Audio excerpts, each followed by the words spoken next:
Professor मुख्तदर, आपसे शुरू करते हैं। ये जो पीस डील है, शांति योजना है, आपको क्या लग रहा है इसका असल एजेंडा क्या है? क्या चाहते हैं ट्रंप? ये इन्होंने नेतन्याहू के साथ मिलकर फाइनल कर लिया। देखिए, देयर आर सम, मैं जब वो पॉइंट पढ़ा 20 पॉइंट उनके, तो I was very surprise because it is much positive than मैं एक्सपेक्ट कर रहा था। तो फॉर एग्जांपल मैंने उसमें कई चीज़ें देखी जो मैं एक्सपेक्ट नहीं कर रहा था, और मुझे लगता है कि हर एक वो पॉइंट पे नेतन्याहू को एक छोटा सा हार्ट अटैक हुआ होगा।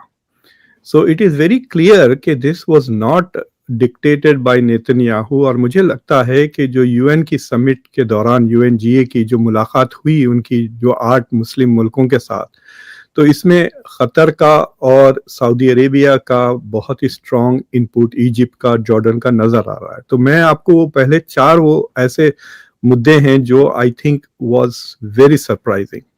फॉर एग्जाम्पल, वहां पे साफ एक सेंटेंस लिखा हुआ है कि Israel will not occupy Gaza. ये उसमें स्ट्रेट अप एक सेंटेंस विद नो क्वालिफिकेशंस वगैरह।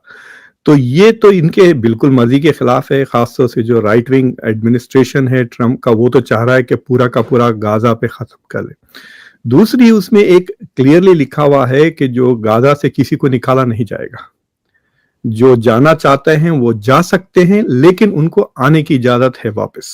सो फॉर एग्जाम्पल, अगर आपका घर तबाह हो गया है एंड अगर उसको बन रहा है और आप 1-2 महीने के लिए इजिप्ट जाना चाह रहे हैं या कहीं, you can go and then you can come back, which was also very surprising. इसका मतलब ये है कि वो जो गाजा से एथनिक क्लेंजिंग वगैरह जो होने वाला था, जो प्लान था, that Donald Trump is not supporting, वो साफ नजर आ रहा है। जो तीसरा मुझे बड़ी हैरत हुई कि एक जगह ऐसा लिखा हुआ है कि अगर हमास एक्सेप्ट भी नहीं करता इस डील को, तो उसमें वो कह रहे हैं कि वो इलाके which are now terror free, यानी जो हमास से निकाल कर जो इजराइल के कब्जे में है, वो आईएसएफ को दे दिया जाएगा, जो इंटरनेशनल स्टेबलाइजेशन फोर्स है। So he is also imagining, मतलब it will be a complete disaster. Gaza के 2 टुकड़े हो जाएंगे, यानी there will be a non Hamas Gaza और एक हमास के कंट्रोल वाला गाजा हो जाएगा इन दैट सिनेरियो। तो I was very surprised to see that sentence there कि ये जो अगर गाजा पे हमास अग्री भी नहीं करता, तो वो इलाके जो आईएसएफ के अंडर हैं हम उसको लेंगे, उस पे दूसरों पे ऑब्वियसली इजराइल जो चाहे वो करेगा, बमबारी करेगा, उनको भूखे मारेगा, etcetera. That was the third part that I thought. और चौथा हिस्सा, उसमें एक बात बड़ी ताजुब की बात थी कि जो हमास अपने हथियार छोड़ देगा उनको एमनेस्टी, यानी जो अक्टूबर 7 को ये कहते हैं कि ये होलोकास्ट के बाद से सबसे बड़ा यहूदियों पे अटैक था, तो उनको वो एमनेस्टी देने के लिए तैयार है। सो द पॉइंट इज कि what is the purpose of this peace, because मुझे लगता है कि नेतन्याहू सोच रहे हैं कि I will continue this war if I can spin it कि हमास ने एक्सेप्ट नहीं किया। ये तो बेस्ट डील होगा ना नेतन्याहू के लिए। तो सबसे बेस्ट सिनेरियो ये है कि हमास इस प्रोजेक्ट को रिजेक्ट कर दे, फिर इजराइल कहे कि मैंने तो एक्सेप्ट कर लिया, ये इन लोगों से, ये तो इंसान भी नहीं है, ये अपने ही लोगों को मरवाएंगे। So what is the point of making any deal with them. और ट्रंप के लिए भी it will be like, see I tried my best and Hamas did not agree and he will just move away. जैसा आप देखिए, पिछले Ukraine Russia से कुछ नहीं हो रहा है, देयर इज नो प्रोग्रेस, वो जंग चली रही है। So that is probably a face saving exit for both Netanyahu and Trump. Trump के लिए एग्जिट, नेतन्याहू के लिए लाइसेंस मिल जाएगा टू डू। अब it depends on how smart Hamas is to act on it. यकीनन उसमें एक जिक्र है बस कि we recognise the Palestinian aspiration for a state का। उन्होंने ये नहीं कहा कि हम पैलेस्टीनियन स्टेट को रिकग्नाइज करते हैं, हम ये बात को रिकग्नाइज करते हैं कि पैलेस्टीनियंस की आशा है, उम्मीद है कि उनकी एक बार स्टेट होगी, और उसके लिए हम बाद में बात करेंगे। So there is no timeline, no process for it. But I think जो हो सकता है ना, ये नहीं कि it's like you are trying to get your best outcome, वो तो नहीं है, लेकिन इमीडिएटली जो क्राइसिस है एड की, वो इससे सॉल्व हो सकती है in less than 72 hours. The moment Hamas says yes, full unrestricted aid क्या प्रोविजन है उसमें, और वो unrestricted aid is not under Israeli control and not under Hamas control. It is a third party control. I think that should be the test case कि Israel वो allow करता है या नहीं. और मजे की बात यह है कि हॉस्टेज रिलीज होने से पहले Israel has to withdraw to a certain line. अब वो लाइन का जिक्र नहीं है कि कहां तक इजराइल विड्रॉ करेगा, but Israel will have to withdraw, और फिर उसके पास वो टाइम लाइन है.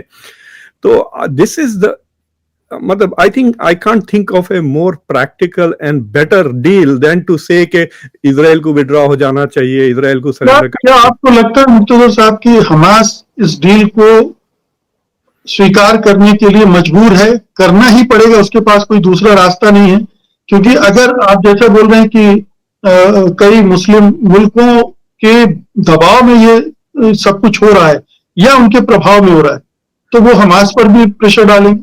देखिए, हमास के लिए there is a fatigue in the Arab countries for Hamas. मतलब वो उन पे लिटरली ब्लैकमेल कर दिया ना with October 7, force them to move away from their Abrahamic agenda वगैरह. अब इनकी जिस सऊदी अरेबिया की growth is 1% annual growth rate है, वो चाह रहे हैं कि 1 से 2 हो जाए, 3 हो जाए, and all of this is a distraction because Islam, Arabism, ये दोनों चीजें खत्म हो गई है. अब जो नया नेशनलिज्म है सऊदी अरेबिया में या यूनाइटेड अरब एमिरेट्स में ले लें, this is all about money and influence. यही है, दिस इज बिल्कुल मतलब वो पैसा बनाना चाहते हैं, ग्रोथ करना चाहते हैं, and this is becoming a distraction to them के पैलेस्टीनियन कॉज, और potentially destabilising at home also ना इनके लिए.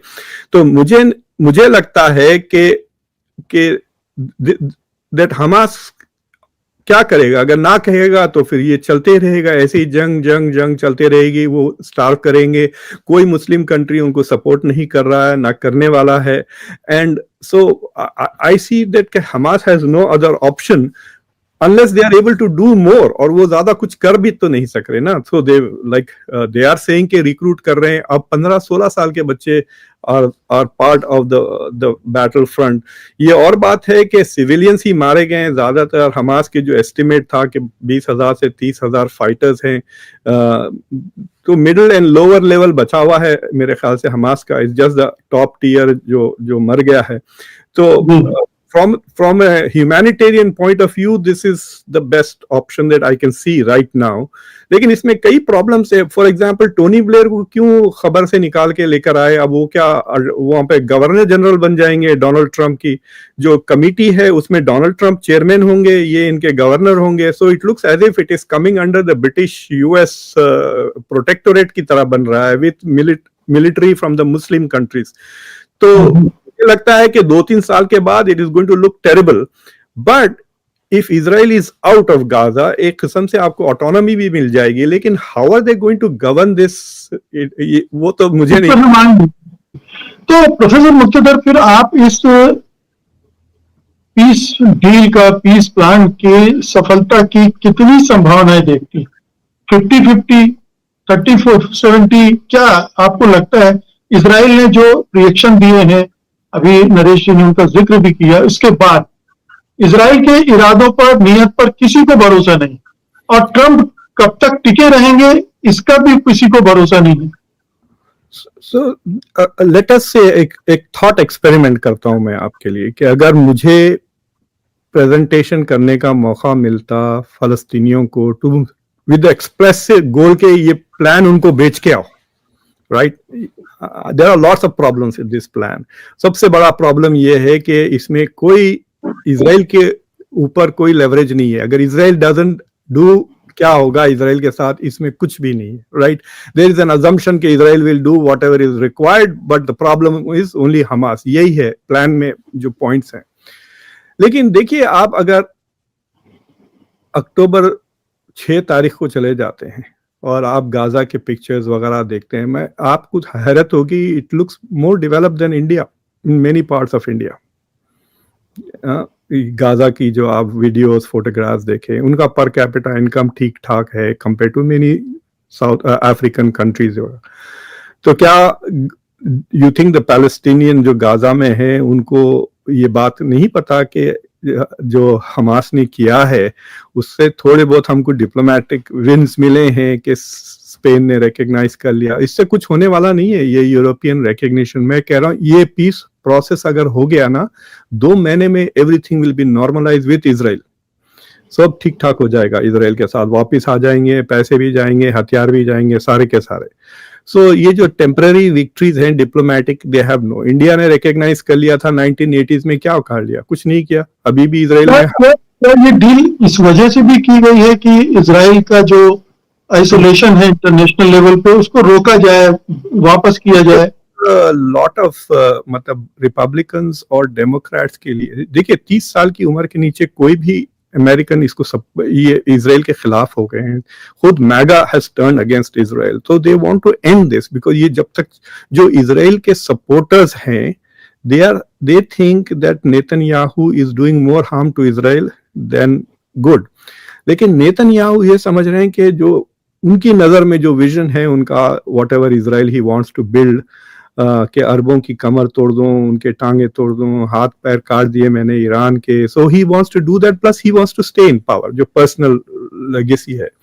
लेकिन इससे I think one factor that we are not many people are talking about इसके, व्हाई वुड द पैलेस्टीनियंस जिनके पूरी के पूरे खानदान मारे गए हैं will still continue to support Hamas? ये सवाल is important. There is no discussion at all कि क्या हमास की पॉपुलैरिटी गाजा में खत्म हुई या नहीं हुई। सोचिए आपके पूरे रिश्तेदार, बाद ऐसे लोग हैं जिनके एक दिन में 50-50 रिश्तेदार मारे गए, तो ये दे वांट दिस अगेन, मतलब आज से 2 साल के बाद फिर यही, मतलब it is not capable of winning a war Hamas, it can only go and poke the bear and the bear will come and attack. तो क्या यही चलते रहेगा सिलसिला? और जितनी बैड पब्लिसिटी हुई है अमेरिका में गाजा की, अगर इजराइल 1-2 महीने के बाद 10-15 हजार को मार के रुक जाता तो it would have been a big win for Israel actually, क्योंकि अक्टूबर 7 का तो जो इमेजेस यहाँ पे आते रहते हैं, जैसा कि इससे बड़ी कोई अत्याचार हुआ ही नहीं है हिस्ट्री में, ह्यूमन हिस्ट्री में।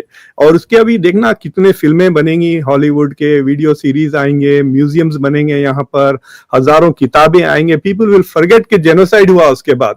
लेकिन अक्टूबर 7 के ऊपर बहुत कुछ होते रहेगा इन द नियर फ्यूचर। अब टिकटॉक भी बिक गया है, तो there will be no alternative social media जहां पे फलस्तीनी पॉइंट ऑफ व्यू देगा। और दूसरी चीज ये है कि आई थिंक कि जो मॉरल कोर हुआ करता था मुस्लिम दुनिया में वो बिल्कुल सड़ गया है। There is no moral core in the entire Muslim world. ये पाकिस्तान ये वो कुछ नहीं करने वाले ये लोग। और द अरब्स में एक किस्म के जो रिच अरब कंट्रीज है उनमें एक फटीक सी आ गई है। और देखिए ये जितना भी ये जो स्टारवेशन हुआ है ये इजराइल के इजिप्ट के कोऑपरेशन के बगैर नहीं हो सकता था। You can not starve the Gazans without Egyptian cooperation. तो इजिप्ट का भी इसमें हाथ है जो गाजा पे जुल्म हुआ है, and we are not talking about it. मैंने 1-2 इजिप्शियन से अपने शो पे बात की एंड वो सेड हम क्यों हमारा national security national interest sacrifice करेंगे, यानी पूरे के पूरे यहाँ आ जाएंगे, तो this is what Israel wants, right? So I think कि this is a very difficult situation. और वो लोग जो अपने मतलब मेरे जैसे लोग जो फर्स्ट वर्ल्ड में एयर कंडीशन घरों में बैठकर are dreaming of a full victory over Israel, वो they are not connected to the reality because they are not suffering what the Gazans are suffering। 80 साल। लेकिन मुझे सर क्या संभावना क्या है फिर इस नहीं, ये प्लान नहीं सक्सीड होगा। This will give Donald Trump A temporary relief, और इसके बाद डोनाल्ड ट्रंप कह सकता है कि मैंने अपनी पूरी कोशिश कर ली, ये लोग सुधरेंगे नहीं, हजारों साल से लड़ रहे हैं, ये हजारों साल लड़ेंगे, मरने दो इनको। That is what he is going to say, because I don't think कि Hamas will agree to this plan because जैसा नरेश साहब कह रहे हैं कि इसमें बेसिकली उन्होंने कहा कि भाई आप अपने आप को फांसी डाल लें फिर then we will proceed because they don't want any military existence or political existence or any existence of Hamas. So why will Hamas agree to that? इसमें कोई लॉजिक ही नहीं है, सिवाय कि वो अगर उनमें विजन है कि ठीक है आप हथियार डाल दें, एमनेस्टी ले लें और फिर एक पॉलिटिकल पार्टी बना दें गाजा में एंड डिमांड के डेमोक्रेटिक इलेक्शंस हो और फिर वापस इलेक्शन जीत कर आए all that is not going to happen. और प्लस ये जो कितने साल यूएई क्या वहां पे फौज भेजेगी, अपनी फौज, मतलब ये इसलिए तो नॉन अरब मुल्कों को लेकर आए इन्होंने, इंडोनेशिया, टर्की, और दे आर होपिंग के इंडोनेशिया, टर्की और पाकिस्तान की तरफ से foot soldiers will be there with Egyptian patrolling. ये सऊदी आके पेट्रोल करेंगे वहां पे। इस्लामिक जिहाद का क्या हुआ, वो शुरू हो जाएगा, सुइसाइड बॉम्बिंग इन जैसा। देखिए ISIS started targeting people under Taliban जब तालिबान आया, right, but the same thing is going to happen. अब टारगेटिंग अरब मुल्क, जो भी ISF की फोर्स होगी उन वो that will be the immediate target of Hamas, जो भी बचा हुआ है, जो नया हमास या हमास 2.0 या जो भी नए नाम से ऑर्गेनाइजेशन आएगा, that is going to first target these people. तो इनमें क्या दम है कि यूएई के अगर 10-15 सोल्जर्स को उड़ा दिया उन्होंने एक आईडी से, तो क्या वो रहेंगे वहां पर जिस तरह से इजराइल की IDF लड़ती है? सो दिस प्लान लैक्स एक फंडामेंटल चीज। और दूसरी चीज ये है कि वो जो पैलेस्टीनियन अथॉरिटी की रिफॉर्म की बात कर रहे हैं, आज से 50 साल के बाद भी नेतन्याहू जैसा बंदा कह सकता है कि PA has not reform to our satisfaction, तो पैलेस्टीनियन अथॉरिटी की बात नहीं आएंगी। There is no pathway to democratic governance in Gaza. तो मुझे नहीं लगता, द ओनली, जैसा मैं कह रहा हूं कि पॉजिटिव ये है कि if it goes according to the plan, then Gaza can have a decent life, जिसमें वो ना आजाद ना हो। और देखिए सर, दुनिया में मतलब I have become so disenchanted with democratic decline. आप जो डेमोक्रेसीज है वो भी अब डेमोक्रेसीज नहीं रहे। तो हम लोग, आप इंडिया में हो या बर्तानिया में हो या अमेरिका में हो, we are living with less and less freedom, less and less autonomy. ये ओलिगार्कीज चल रहे हैं यहाँ पर, जिन लॉबीज जो भी हैं। तो Gaza can have a decent economic life without political freedom, ये चाह रहा हूं मैं। तो अभी तो उनके पास तो ना तो खाना है ना पीना है, मतलब शायरी में अच्छा लगता है कि 4 दिन की जिंदगानी आजादी बेटर देन 40 साल की लाइफ, इस तरह से शायरी, पोएट्री में it sounds good but not in real life. बच्चों को भूखे देख रहे हैं। भाई आप मेडिकल केयर की बात करें, जो एम्प्यूटीज हैं, जिनकी बीमारियां हैं, उनको who is going to take care of them if this continues for another 6 months ना। और अब देखिए ये जो 60,000 का जो नंबर हम थ्रो कर रहे हैं, 66,000 are the bodies that we can identify. अगर किसी के 2 हाथ मिल गए, 2 पांव मिल गए या पेट मिल गया, तो we don't count that as a dead person until you get the head या पूरी बॉडी। तो बास एस्टिमेट्स ये हैं कि 3 लाख से ज्यादा लोग मारे गए हैं यहाँ पर, नॉट 60,000 बट क्लोज टू 300,000 से ज्यादा। So this has been I think मतलब कई जंगों से ज्यादा खतरनाक ये चीज हो, and it should stop. So if you can get a ceasefire from this and aid अगर चली जाती, I will count that as a win.